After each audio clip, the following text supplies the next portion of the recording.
इस कार्यक्रम के पुण्यार्जक हैं गुरु भक्त परिवार भारत।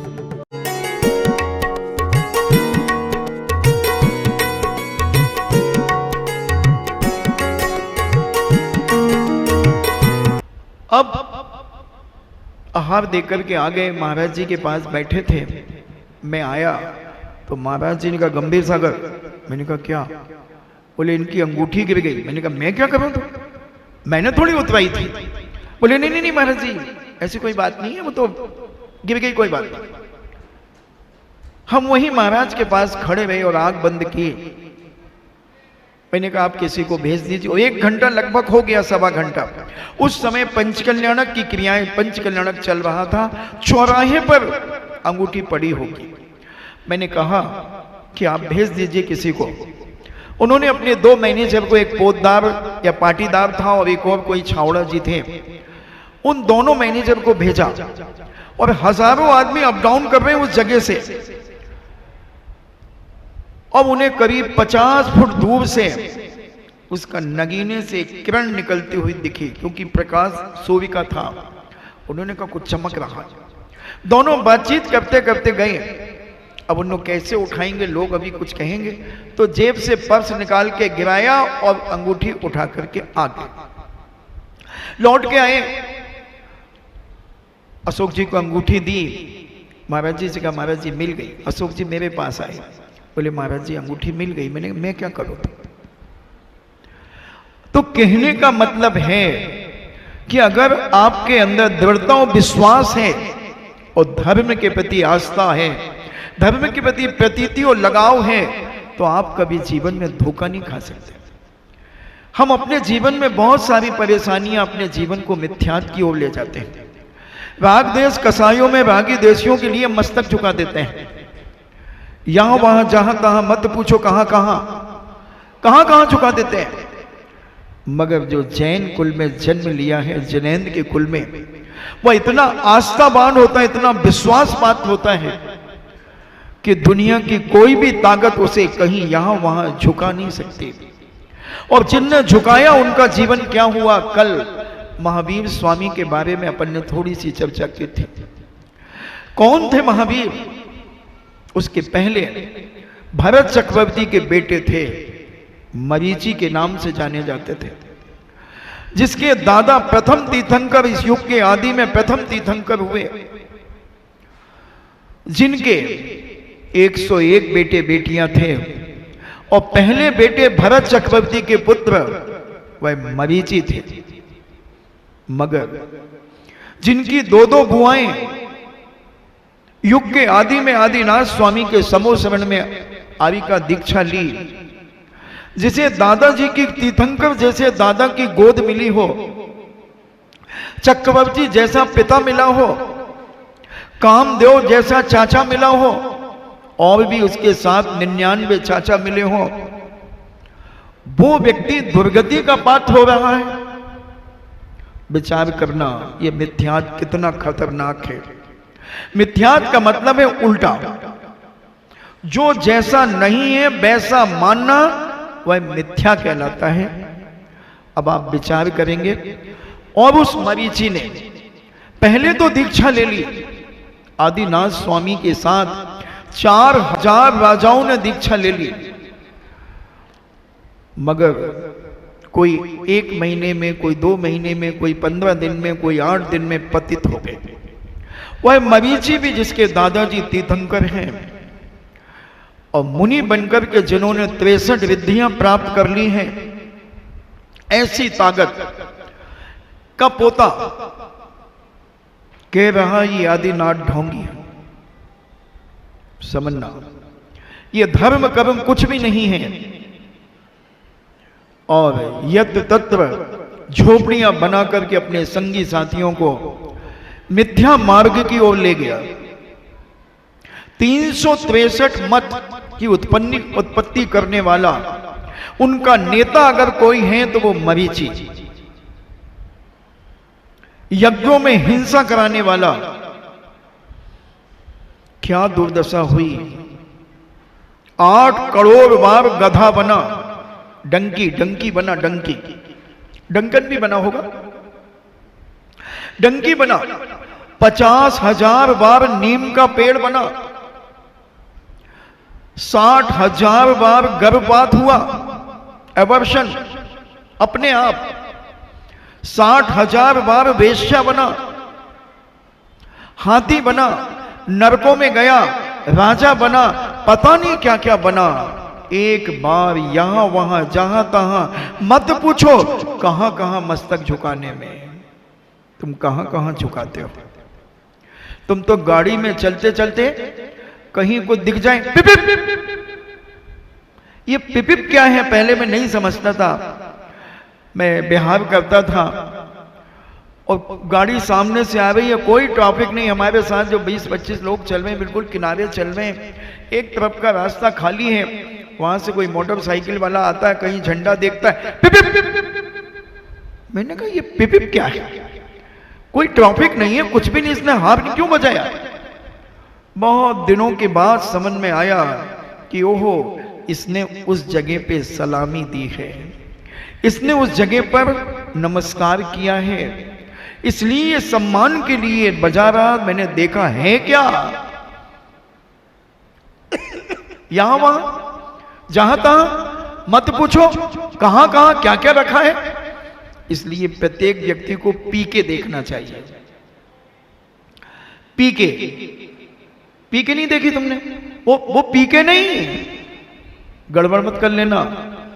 पी के देखना चाहिए कि एक पत्थर में पान का पीक लगा करके, और अच्छे पढ़े लिखे लोग मन्नत मांगते हैं और बेवकूफ पैसे भी चढ़ाते हैं। और वो पी के जिसने पत्थर रखा वो चुपचाप, मुझे एक बच्चे ने थोड़ी सी 5 मिनट की दिखाई थी कि महाराज देखो आपको मिथ्यात के लिए बहुत बड़ा सहारा मिलेगा। तो मैंने देखा कि वहां पढ़े लिखे लोग आ रहे हैं, बालिकाएं आ रही हैं, बालक आ रहे हैं और बड़ी मन्नत मांग रहे हैं, हाथ जोड़ रहे हैं, और वो पीछे खड़ा खड़ा मुस्कुरा के देखो बेवकूफ, फंसा मुर्गा, फंसा मुर्गा, अब ये अभी जेब से पैसे डालेगा, जेब से पैसे डालेगा। यहां पिपे, अरे पान का पीक लगाया, पिपे क्या है? यही दुष्परिणाम के कारण 363 मतों की उत्पत्ति हो गई। क्रियावादी, अक्रियावादी, दैनिक मिथ्या दृष्टि, ये सारा का सारा कौन, किसने किया? ये आदिनाथ के पोते ने, चक्रवर्ती के बेटे ने, बाहुबली के भतीजे ने, ब्राह्मणी और सुंदरी के भतीजे ने, नंदा और सुनंदा के पोते ने। थोड़ा विचार करें बंधुओं, हम कितनी जल्दी स्खलित हो सकते हैं जब इतने उच्च कुल में जन्म लेने वाला व्यक्ति इस मिथ्यात के घेरे में आ गया, इसकी चपेट में आ गया, और कहां अकल आई उसे? इतने न जाने क्या क्या, और तो मैं विस्मरण हो गई, क्या क्या दुर्गतियों में गया, इतनी दुर्गतियों में गया। उसके बाद एक कोड़ा कोड़ी सागर में 42,000 वर्ष कम, पंचम काल 21,000 वर्ष का और छठा काल 21,000 वर्ष का, उसमें 72 वर्ष में उन्होंने अपना कल्याण किया, जिसे आज सारी दुनिया भगवान महावीर स्वामी के नाम से जानती है। अंतिम तीर्थंकर 24वें तीर्थंकर के नाम से सारे लोग जानते हैं। मगर उनकी सद्बुद्धि कहां हुई? जब वो एक शिकार खेल रहे थे, एक सिंह को पकड़ करके, सिंह एक हिरण को पकड़ करके उसे दमोच रहा था, तभी 2 मुनिराजों ने कहा, हे बब्ब पुंडरीक, हे भावी तीर्थंकर, हे भावी तीर्थंकर, तुम क्या कर रहे हो? उस सिंह की 64 धार फूट गई, हिरण को छोड़ दिया और हाथ जोड़ करके दोनों मुनिराज को नमस्कार कर लिया, सम्यक दर्शन प्राप्त कर लिया। ऐसी वह बिटिया, ऐसी वह सुबंधु, जिसने कल का प्रवचन सुना होगा उन्हें पूरा समझ में आ जाएगा, और जिनने नहीं सुना होगा वो फिर भी मैं कोशिश करूंगा कि कल की थोड़ी सी समरी तुम्हें समझाने की। और वह पिता यानी गुणपाल अपनी पत्नी से उस विश्वंभर की तारीफ कर रहे हैं कि एक राजा इतना प्रभावशाली है, उसको बेटी देने में क्या हर्ज है। पत्नी कहती है, एक विधर्मी को बेटी देना, क्या आपकी दृष्टि में धन दौलत वैभव ही महत्वपूर्ण है कि धर्म महत्वपूर्ण है? गुणपाल अनेक अनेक प्रकार से उस राजा के बारे में बातें करता है। अब उनकी पत्नी कहती है, मैं तो शेर की मांद में अपनी बेटी को पटक करके आ जाऊंगी, मगर कभी किसी विधर्मी को अपनी बेटी नहीं दूंगी। जो जैन दर्शन के विरुद्ध होगा उसे मैं अपनी बेटी नहीं दूंगी। ये मेरा संकल्प है और मेरी बेटी का भी संकल्प है। प्राणनाथ, थोड़े से होश में आओ। क्या कह रहे हो आप? क्या आपकी दृष्टि में धन दौलत वैभव ही सब कुछ है? अभी ये धन दौलत वैभव तो हाथ का मैल है। ये सारा वैभव पुण्य की दासी है। जहां पुण्य है वहां चरणों में ये धन वैभव पड़ा हुआ है बंधुओं, और जहां पुण्य नहीं है वहां धन वैभव का भी अभाव हो जाता है। पुण्य कैसे बनता है? जिनेंद्र भगवान की भक्ति करने से, उनका गुणानुवाद करने से, उनकी स्तुतियां करने से, उनका पूजन करने से, उनके प्रति आस्था विश्वास और प्रतीति करने से। मैंने एक दिन कहा था कि दुनिया के अंदर कोई जैन भिखारी दिखा दे मुझे कि जो घर घर जाकर के कहता हो मिले माए, एक भी दिखा दे, सारी दुनिया को चुनौती है। मगर इतना ध्यान रखना कि वह जिनेंद्र भगवान का अभिषेक करता हो, प्रतिदिन जिनालय जाता हो और भगवान के प्रति आस्था रखता हुआ भिखारी हो, तो मैं तुम्हें चैलेंज करता हूं, उसको मेरे पास ले आना।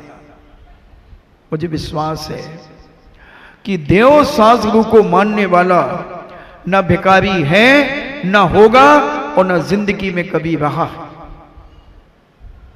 जिनेंद्र की भक्ति करने वाला भिखारी हो जाए, असंभव असंभव असंभव। आसमान के तारे नीचे आ सकते हैं, नरक ऊपर जा सकते हैं, सूरज ठंडा हो सकता है, चंद्रमा गर्म हो सकता है, ये संभव है। सुई के छेद में से ऊंट निकल सकता है, ये भी संभव है। मगर जिनेंद्र भगवान के प्रति आस्था विश्वास रखने वाला कभी गरीब नहीं हो सकता, यानी भिखारी नहीं हो सकता। कम अमीर तो हो सकता है मगर भिखारी नहीं हो सकता। इतना विश्वास हमें अपने अंतरात्मा में होना चाहिए। गुणपाल को धंस भी समझाती है, प्राणनाथ थोड़ा सा विवेक रखो, थोड़ा सा समझने का प्रयास करो। जिस बेटी को हमने 20-22 साल तक जिनेंद्र भगवान का पूजन कराया है, साधु संतों को आहार दान दिलाया है, वही बेटी एक मिथ्यात्व में जाएगी, यहां वहां जाकर के ढोक लगाएगी, यहां वहां जाकर के पूजा करेगी? ऐसा हो नहीं सकता।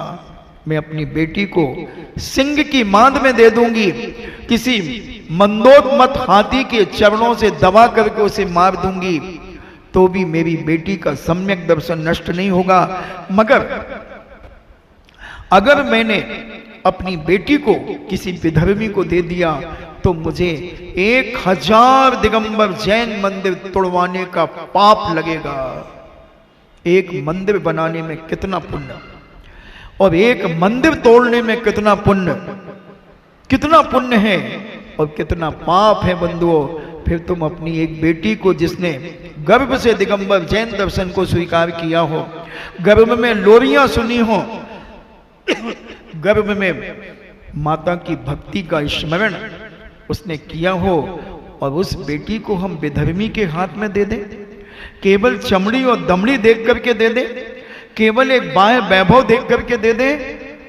विचार करना, समझने का प्रयास करना, जानने का प्रयास करना। गुणपाल ने अनेक अनेक उदाहरण देकर के, अनेक अनेक तरीके से अपनी पत्नी को समझाने का प्रयास किया, मगर नारी बहुत समझदार थी, गुणवान थी, शीलवती थी, चरित्रवान थी। वो जानती थी कि मेरे रग रग में जिनेंद्र भगवान के प्रति जो आस्था है वो दुनिया की कोई ताकत मिटा नहीं सकती। इतनी मर्यादित रहती थी धनश्री इतनी मर्यादित, उनका खान पान, उनका पहनना ओढ़ने का तरीका, उनका देखने का नजरिया, उनका सुनने का तरीका, सारा का सारा इतना व्यवस्थित था कि कभी दुनिया का कोई पुरुष उनके शरीर को देख नहीं सका। मात्र इतने हाथ, मात्र इतने हाथ, मात्र इतना चेहरा और पंजे, इसके अलावा कोई उनके शरीर को देख नहीं सका। और आज हम भौतिकवाद के युग में क्या दशा है हमारे जीवन की, किस प्रकार से हम घूमते हैं बाजारों में। अरे जनक नंदी सीता मां 14 वर्ष वनवास में रही, मगर उनका कभी सिर नहीं खुला, कभी खुला। तुम्हारा तो हर 14 सेकंड में खुल जाता है, हर 14 सेकंड में खुल जाता है तुम्हारा सिर। क्या दिखाना चाहते हो, क्या बताना चाहते हो तुम सामने वाले को, क्या दिखाना चाहते हो? बोलो, जंगल में कौन था, क्या मर्यादा थी? देवर था साथ में और उनके पति थे। अगर खुलना सिर्फ तुम्हारे जैसे भी घूम सकती थी जनक नंदिनी सीता, मगर वो जानती थी कि अपनी इज्जत अपने हाथ में है, अपना चरित्र अपने हाथ में है। कोई कह सकता महाराज जी आप साथ में थे क्या उस समय? आपको कैसे मालूम?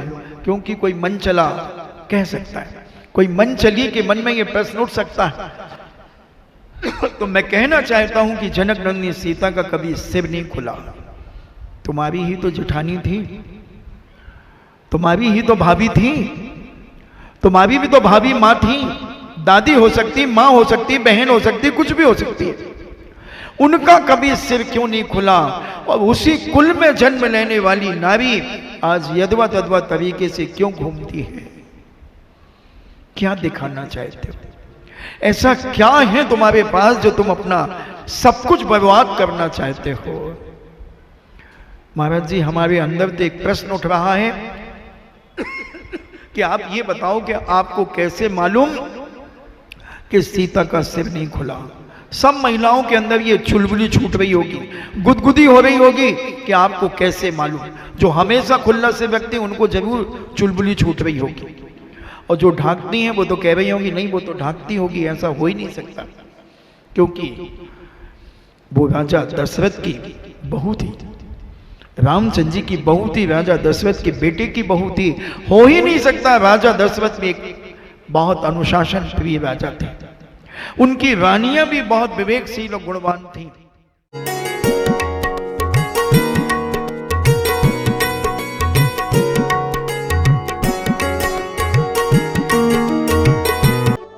इस कार्यक्रम के पुण्यार्जक थे गुरु भक्त परिवार भारत।